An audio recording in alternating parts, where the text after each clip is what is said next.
प्रभु यीशु के सामर्थी नाम में मैं आकाश बघेल आप सभी का स्वागत करता हूं। आज हम सीखेंगे मसीह जीवन की मूलभूत आवश्यकताओं के विषय में, the basic needs of Christian life to survive. जैसे कि एक व्यक्ति को इस संसार में जीवित रहने के लिए, सर्वाइव करने के लिए उसकी कुछ मूलभूत आवश्यकताएं होती है, जैसे कि भोजन, पानी, हवा, मकान और कपड़ा। इनके बिना एक मनुष्य कमज़ोर पड़ जाता है। यदि खाना नहीं खाता तो दूसरे दिन निर्बल हो जाता है। पानी नहीं पीता, डिहाइड्रेशन के कारण, पानी की कमी के कारण वह बीमार पड़ जाता है। यदि सांस ले नहीं पाता तो उसकी मृत्यु हो जाती है। वैसे ही एक व्यक्ति के लिए जो यीशु मसीह पर विश्वास रखता है, मसीह जीवन जीने के लिए उसकी कुछ मूलभूत आवश्यकताएं होती है, जिसे उस व्यक्ति को पूरा करना अनिवार्य है। अन्यथा वह व्यक्ति आत्मिक रीति से कमजोर, निर्बल, बीमार और मर जाता है।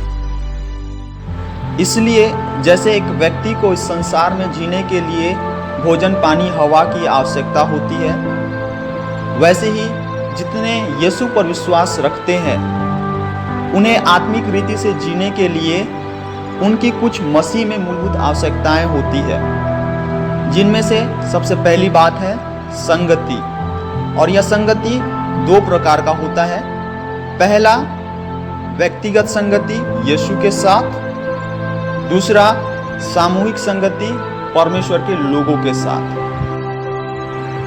पहली बात, यीशु के साथ व्यक्तिगत संगति करना, और इसके लिए एक व्यक्ति को अपने प्रतिदिन के कार्य में से यीशु के लिए अलग से समय निकालने की आवश्यकता है, क्योंकि हम ऐसे दुनिया में जी रहे हैं जहां पर काम कभी खत्म होने वाला नहीं है जब तक कि हमारी मृत्यु ना हो जाए।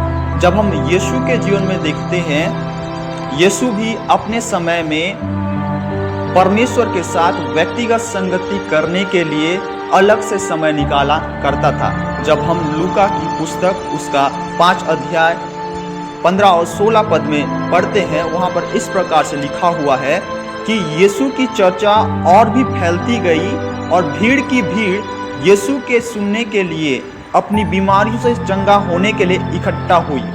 परंतु यीशु जंगलों में अलग जाकर प्रार्थना किया करता था।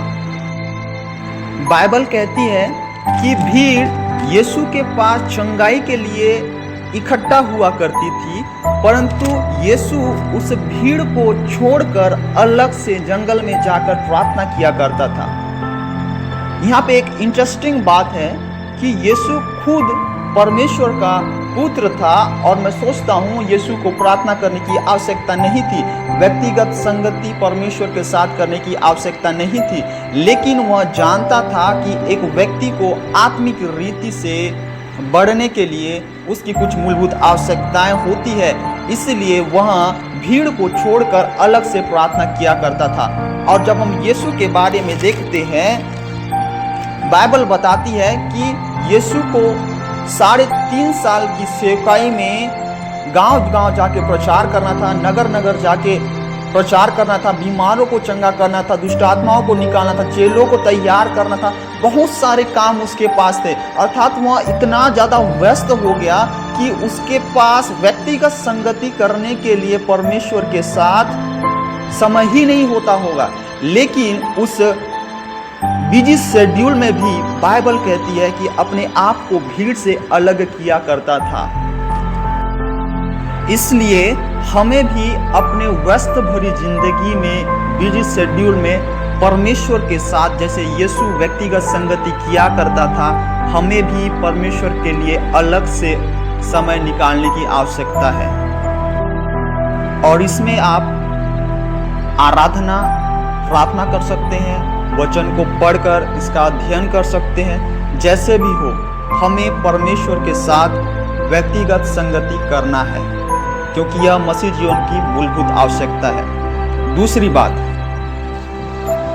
सामूहिक संगति परमेश्वर के लोगों के साथ। क्योंकि जब हम प्रेरितों के काम उसका 2 अध्याय उसका 42 पद में पढ़ते हैं, उसमें इस प्रकार से लिखा हुआ है कि जितने लोग यीशु पर विश्वास किए वे सब लोग संगति रखने में लौलीन रहे, अर्थात सामूहिक संगति परमेश्वर के लोगों के साथ। जब हम यीशु को जान गए हैं, हमारा संबंध परमेश्वर के साथ व्यक्तिगत रीति से ही नहीं होना चाहिए, बल्कि हमारा संगति परमेश्वर के लोगों के साथ भी होना चाहिए।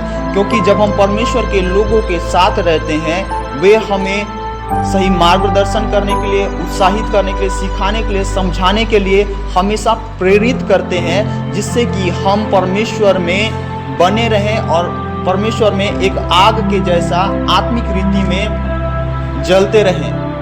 क्योंकि जब एक व्यक्ति सामूहिक संगति से जो मसीह जीवन की दूसरी मूलभूत आवश्यकताएं हैं उसे अलग हो जाता है, वह कमजोर पड़ जाता है। जैसे कि यदि एक जगह पर 10 लकड़ी जल रहा है और उस लकड़ी में से एक लकड़ी को हटाकर अलग किया जाए, तो वह एक अकेला लकड़ी थोड़ी देर बाद ऑटोमेटिकली बुझ जाता है। लेकिन जो 9 लकड़ी एक साथ थे वे पूरे जल जाते हैं।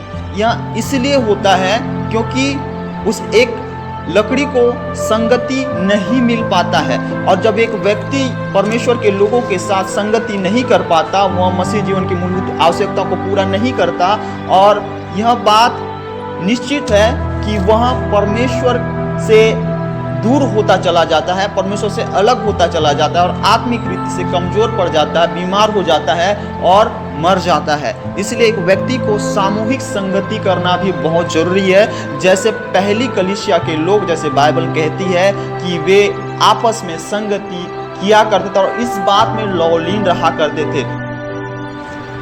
और आपसे मैं कहना चाहूँगा कि जितने भी कलीसिया के द्वारा साप्ताहिक मीटिंग का आयोजन किया जाता है, उसमें आप जरूर सामूहिक रूप से उस संगति में भाग ले, क्योंकि यह संगति हमें आत्मिक रीति से मजबूत करता है, हमें उत्साहित करता है और हम आत्मिक रीति से बढ़ते चले जाते हैं। यदि आपके पास कुछ जरूरी काम नहीं है तो मैं आपसे कहूँगा आप अवश्य इन मीटिंगों को अटेंड करें और मसीह में बढ़ते चले जाएं। हो सकता है कि आप इन बातों को जानते हैं लेकिन कर नहीं पाते, परंतु परमेश्वर के इस वचन के माध्यम से मैं आपको बताना चाहता हूं कि इन बातों को आप अपने जीवन में अवश्य करें, क्योंकि यह प्रत्येक व्यक्ति के लिए जो यीशु पर विश्वास करता है उसके लिए बेसिक नीड्स है, मूलभूत आवश्यकताएं हैं, जिससे वह मसीह जीवन को जी सकता है और आत्मिक रीति से बढ़ सकता है।